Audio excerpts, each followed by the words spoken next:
ಪೌರಾಣಿಕ ನಂಬಿಕೆಗಳ ಪ್ರಕಾರ ಸ್ಕಂದಮಾತಾ ತಾಯಿ ಪಾರ್ವತಿಯ ಒಂದು ರೂಪವಾಗಿದೆ.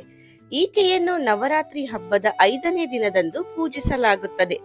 ಒಮ್ಮೆ ತಾಯಿ ಪಾರ್ವತಿಯು ಕೋಪಗೊಂಡು ಕುಮಾರ ಕಾರ್ತಿಕೇಯನನ್ನು ರಕ್ಷಿಸಲು ಆದಿಶಕ್ತಿಯ ರೂಪದಲ್ಲಿ ಕಾಣಿಸಿಕೊಂಡಾಗ ಇಂದ್ರನು ಭಯದಿಂದ ನಡುಗಲು ಪ್ರಾರಂಭಿಸಿದನು.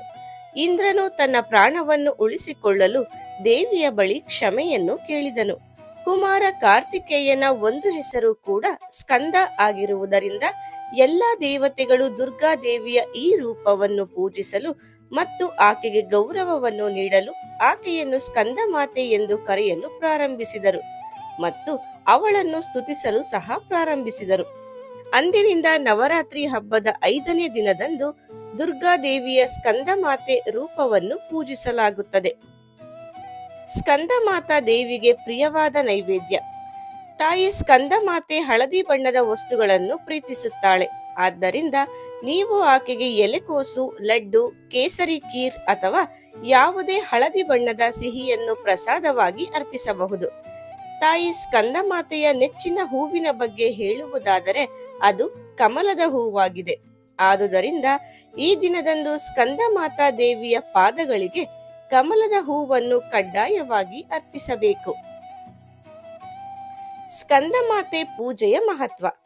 ಶಾರದೀಯ ನವರಾತ್ರಿಯ 5ನೇ ದಿನವು ತಾಯಿಯ ಶಕ್ತಿ ಮತ್ತು ಪ್ರೀತಿಗೆ ಗೌರವವನ್ನು ಸಲ್ಲಿಸಲು ಸ್ಕಂದ ಮಾತಾ ದೇವಿಯ ಆರಾಧನೆಯನ್ನು ನಡೆಸಲಾಗುತ್ತದೆ. ಸಂತೋಷದ ಕುಟುಂಬದ ಜೀವನ, ಜ್ಞಾನ, ಯಶಸ್ಸು ಮತ್ತು ಆಧ್ಯಾತ್ಮಿಕ ಬೆಳವಣಿಗೆಗಾಗಿ ಭಕ್ತರು ಈ ದಿನ ಸ್ಕಂದ ಮಾತಾ ದೇವಿಯನ್ನು ಪೂಜಿಸುತ್ತಾರೆ. ಸ್ಕಂದ ಮಾತಾ ದೇವಿಯನ್ನು ಪೂಜಿಸುವ ಮೂಲಕ ನಾವು ನಮ್ಮ ಸ್ವಂತ ತಾಯಿಗೆ ಗೌರವವನ್ನು ನೀಡಲು ಮತ್ತು ಅವರ ಕುಟುಂಬಗಳಲ್ಲಿ ಯೋಗಕ್ಷೇಮದ ಭಾವವನ್ನು ಬೆಳೆಸಲು ದೈವಿಕ ತಾಯಿಯ ಅನುಗ್ರಹವನ್ನು ಬೇಡಿಕೊಳ್ಳುತ್ತಾರೆ. ಸ್ಕಂದ ಮಾತಾ ದೇವಿಯ ಪೂಜಾ ವಿಧಾನ. ಸಿದ್ಧತೆಗಳು. ಸ್ನಾನ ಮಾಡಿ ಸ್ವಚ್ಛವಾದ ಬಟ್ಟೆಗಳನ್ನು ಧರಿಸಿ ಪೂಜೆಗಾಗಿ ಶುದ್ಧ ಮತ್ತು ಪವಿತ್ರ ಸ್ಥಳವನ್ನು ಆಯ್ದುಕೊಳ್ಳಿ. ಆವಾಹನೆ. ಸ್ಕಂದ ಮಾತೆಯನ್ನು ಮಂತ್ರದೊಂದಿಗೆ ಪೂಜಿಸಿ ಆಹ್ವಾನಿಸಿ. ಕಳಶ ಸ್ಥಾಪನೆ. ನೀವು ನವರಾತ್ರಿಯ ಉದ್ದಕ್ಕೂ ಪ್ರತಿದಿನ ಕಳಶ ಸ್ಥಾಪನೆ ಮಾಡುತ್ತಿದ್ದರೆ ಈ ದಿನವೂ ಪೂಜೆಯ ಭಾಗವಾಗಿ ಕಳಶವನ್ನು ಇಡಿ.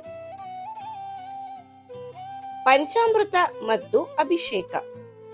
ಪಂಚಾಮೃತವನ್ನು ತಯಾರಿಸಿ ಸ್ಕಂದ ಮಾತೆಯ ವಿಗ್ರಹಕ್ಕೆ ಅರ್ಪಿಸಿ. ನೀರು, ಹಾಲು, ಮೊಸರು, ತುಪ್ಪ ಮತ್ತು ಜೇನುತುಪ್ಪದೊಂದಿಗೆ ಅಭಿಷೇಕ ಮಾಡಿ. ಒಂದು ವೇಳೆ ಸ್ಕಂದ ಮಾತೆಯ ಫೋಟೋವನ್ನು ಪೂಜಿಸುತ್ತಿದ್ದರೆ ಈ ವಸ್ತುಗಳನ್ನು ಫೋಟೋದ ಮುಂದೆ ಇಡಬಹುದು. ಅರ್ಚನೆ. ಸ್ಕಂದ ಮಾತಾ ದೇವಿಗೆ ಸಮರ್ಪಿತವಾದ ಮಂತ್ರಗಳನ್ನು ಪಠಿಸಿ. ಆರತಿ. ತುಪ್ಪದ ದೀಪವನ್ನು ಬೆಳಗಿ ಮತ್ತು ಆಕೆಗೆ ಆರತಿಯನ್ನು ಮಾಡಬೇಕು. ನೈವೇದ್ಯ. ತಾಯಿ ಸ್ಕಂದ ಮಾತೆಗೆ ನೈವೇದ್ಯವನ್ನು ಕಡ್ಡಾಯವಾಗಿ ಅರ್ಪಿಸಬೇಕು. ಸಾಂಪ್ರದಾಯಿಕವಾಗಿ ಬಾಳೆಹಣ್ಣುಗಳು ಮತ್ತು ಬೀಜಗಳನ್ನು ಅರ್ಪಿಸಬಹುದು. ಪೂಜೆಯ ಕೊನೆಯಲ್ಲಿ ದೇವಿಯನ್ನು ಶ್ರದ್ಧಾ ಭಕ್ತಿಯಿಂದ ಸ್ಮರಿಸಬೇಕು. ದೇವಿ ಸ್ಕಂದ ಮಾತೆಯ ರೂಪ. ಹಿಂದೂ ಧರ್ಮಗ್ರಂಥಗಳ ಪ್ರಕಾರ ದುರ್ಗಾ ದೇವಿಯ ರೂಪಗಳಲ್ಲಿ ಒಂದಾದ ಸ್ಕಂದ ಮಾತಾ ದೇವಿಯ ರೂಪವನ್ನು ನವರಾತ್ರಿ ಹಬ್ಬದ 5ನೇ ದಿನದಂದು ಪೂಜಿಸುವುದು ಮಂಗಳಕರವೆಂದು ಪರಿಗಣಿಸಲಾಗುತ್ತದೆ. ದುರ್ಗಾ ದೇವಿಯು ತನ್ನ ಸ್ಕಂದ ಮಾತಾ ಅವತಾರದಲ್ಲಿ 4 ತೋಳುಗಳನ್ನು ಹೊಂದಿದ್ದಾಳೆ. ಇದರಲ್ಲಿ ತನ್ನ ಒಂದು ಕೈಯಲ್ಲಿ ಬಾಲ್ಯದಲ್ಲಿರುವ ಕಾರ್ತಿಕೇಯನನ್ನು ಹಿಡಿದುಕೊಂಡಿರುತ್ತಾಳೆ. ಇನ್ನೊಂದು ಕೈಯಲ್ಲಿ ವರಮುದ್ರೆಯನ್ನು ಹಿಡಿದುಕೊಂಡಿದ್ದು ಇದರಿಂದ ಆಕೆ ಭಕ್ತರನ್ನು ಆಶೀರ್ವದಿಸುತ್ತಾಳೆ ಹಾಗೂ ಇನ್ನೂ 2 ಕೈಗಳಲ್ಲಿ ಕಮಲದ ಹೂವುಗಳನ್ನು ಹಿಡಿದುಕೊಂಡಿರುತ್ತಾಳೆ. ಸಿಂಹದ ಮೇಲೆ ಕುಳಿತು ಸಂಚಾರವನ್ನು ಮಾಡುತ್ತಾಳೆ. ಇಂದಿನ ಪೂಜೆಯಿಂದ ಭಕ್ತರ ಮನಸ್ಸು ಲೌಕಿಕ ಸಂಸಾರಿಕ ಬಂಧನದಿಂದ ಹೊರಬರುತ್ತದೆ. ಕೇವಲ ನೋಡುವುದಲ್ಲದೆ ಮನಸ್ಸಿನಲ್ಲಿಯೂ ದೇವತೆಯ ರೂಪವು ಕುಳಿತು ಬಿಡುತ್ತದೆ. ಆದರೆ ಭಕ್ತರು ಕೊಂಚ ಎಚ್ಚರಿಕೆಯಿಂದ ಉಪಾಸನೆಯಲ್ಲಿ ಮುಂದುವರೆಯಬೇಕು. ಯಾರು ಏಕಾಗ್ರತೆಯಿಂದ ಧ್ಯಾನ ಭಕ್ತಿಯಲ್ಲಿ ದೇವಿಯ ಪೂಜೆ ಮಾಡುವವರೋ ಅವರಿಗೆ ಸುಲಭದ ರೀತಿಯಲ್ಲಿ ಮಹತ್ ಸಾಧನೆ ಮಾಡಲು ಸಾಧ್ಯವಾಗುತ್ತದೆ. ಇಂದಿನ ಪೂಜೆಯಿಂದ ಭಕ್ತರ ಬಹುತೇಕ ಆಸೆಗಳು ಪೂರ್ಣಗೊಳ್ಳುತ್ತವೆ. ಈ ಲೋಕದಲ್ಲಿಯೇ ಶಾಂತಿ, ನೆಮ್ಮದಿ ಭಕ್ತರಿಗೆ ದೊರೆಯುತ್ತದೆ. ಮೋಕ್ಷಕ್ಕೆ ದಾರಿಯೂ ತೋರುತ್ತದೆ. ಕೇವಲ ಸ್ಕಂದ ಮಾತೆಯ ಆರಾಧನೆ ಅಲ್ಲದೆ ಇದರೊಂದಿಗೆ ಸ್ಕಂದದೇವನ ಪೂಜೆ ಸೇರುತ್ತದೆ. ಸೂರ್ಯಮಂಡಲದ ದೇವಿ ಆದ ಕಾರಣ ಪೂಜೆ ಮಾಡುವವರಿಗೆ ವಿಶೇಷವಾದಂತಹ ತೇಜಸ್ಸು ಮತ್ತು ಕಾಂತಿ ಲಭಿಸುತ್ತದೆ.